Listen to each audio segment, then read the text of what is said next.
Hello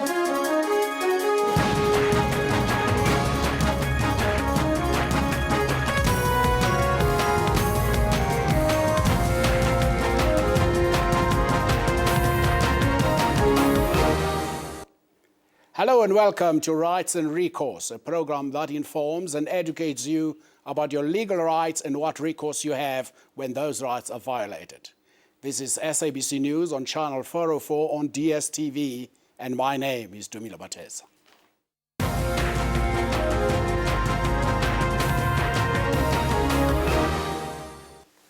When it comes to consumer credit, South Africa has its back against the wall. Reserve Bank stats show that a significant number of consumers use much of their disposable income to service debt, and that unsecured lending is what largely drives the debt spiral.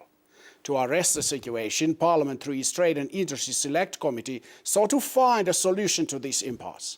After months of deliberations by a Parliamentary Select Committee on Trade and Industry on credit amnesty, last Thursday, Cabinet reported that it had accepted the recommendations of the committee.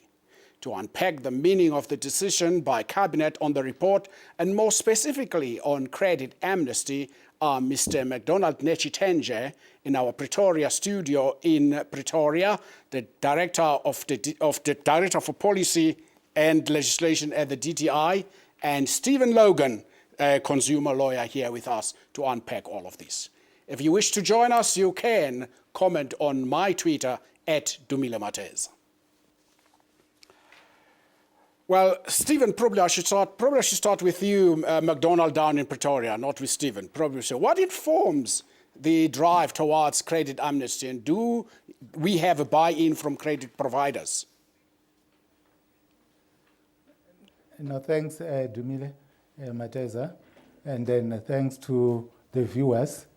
Here's the background that the issue of credit amnesty has started in 2008-2009 because of the financial crisis that we experienced.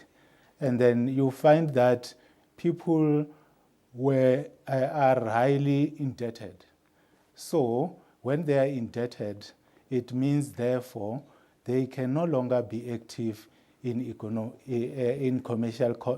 commerce, and therefore the economy cannot grow, because credit generally it must be used in order for people not to use their salaries, in order to invest, in order to develop the economy. So if you are indebted, you can no longer be granted credit. So this unsecured lending is at a highest level, and then people cannot afford, and then you find that the credit providers, they don't conduct what we call affordability test criteria. There is no such a thing to them, and therefore people get loans, and then they use it recklessly. We call it reckless lending. So reckless lending is also on the side of the credit providers. So people are supporting this move, including the Bureau, but the banks, they say no, the reckless lending will continue. So we are saying it won't continue because there will be affordability testing. The consumer is not allowed to lie.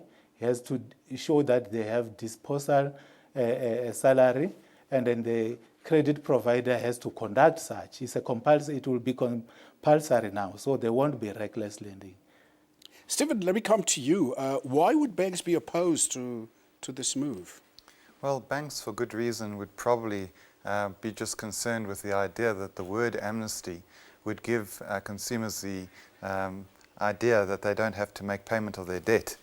And I can understand that concern. But I think that one of the chief concerns has been that the removal of any credit information could hamper the ability of credit providers to price for risk. In this particular case, the removal of the information is such a tiny segment of information that it doesn't affect the payment profile, which is the key aspect of credit information. And consequently, there's very little need for concern. But I think that the idea that there could be a write-off of debt in the minds of consumers is really what underpins their concern. And we have to make it clear that the debt isn't written off. The information regarding the debt is being negative information regarding the debt is being removed. I'll come to that. MacDonald, one thing I wanted to know is many South Africans, including NAFCOC, SACP, and the taxi industry, have called for an amnesty before. It would seem to me this amnesty has got nothing to do with the amnesty that's been called by those parties. Yeah, it can be both. Let us not shy, because they represent their constituencies, and then government represent the citizen, the whole citizen or the peoples of South Africa. And if we are talking about the growth of the economy, and we see that people's records are impaired, and there is no growth in the economy, government should be worried. So preferably all stakeholders should be supporting this move by government.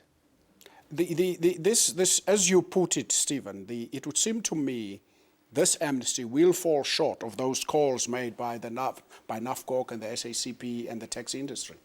Well, I know that there have been calls for debt write-off, but that would be the equivalent of expropriating the claims of credit providers.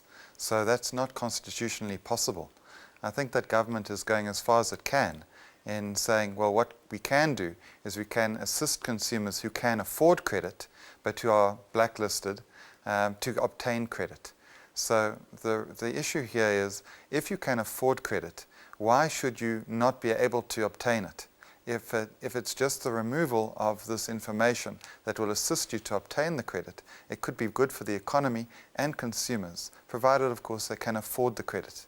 Presently, we still have, both of you can answer this question, presently we only have Cabinet agreeing to put the recommendations in place, but still it has to be turned into law.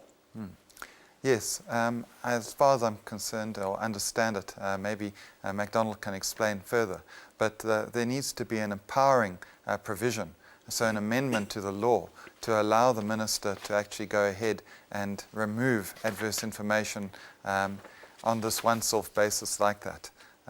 But there are other aspects of the proposal that allow that the minister already has the power to do. The minister may already make regulations to provide that on payment of an adverse information or on payment of judgment, the negative information is removed, i.e. the judgment listing would be removed or the adverse information would be removed following payment. So the minister already has that power, but it's whether or not the minister has the power to remove all adverse information on a once-off basis. And a conservative legal view would be that the law needs to be amended to give the minister that power. Mr. Netshitenzha, will this lead to a change, require a change in the National Credit Act? Okay, no, thanks. The first credit amnesty was provided in the Act to say 6 months after the Act has come into operation, the minister can have power to remove those adverse information once off. So, but as for now, we are saying in terms of the Credits Act, we are amending it currently, but at the same time, a liberal interpretation is that the minister has got power without changing the Act. So there are these two schools of thoughts, and then what is left is for the minister to issue a notice, as Steve has said, to issue regulations, and then we will have to go to the public, and then the public will have to engage with it, say for 1 month, and thereafter we take inputs, and then thereafter the minister will have to implement to issue the regulations to remove this adverse information. Well, when we come back, we will be looking at a deeper understanding of the recommendations made to Cabinet by the Select Committee and how these recommendations are going to be put in place. If you have any comments or inquiries regarding today's topic and questions, you can send your comments to my Twitter account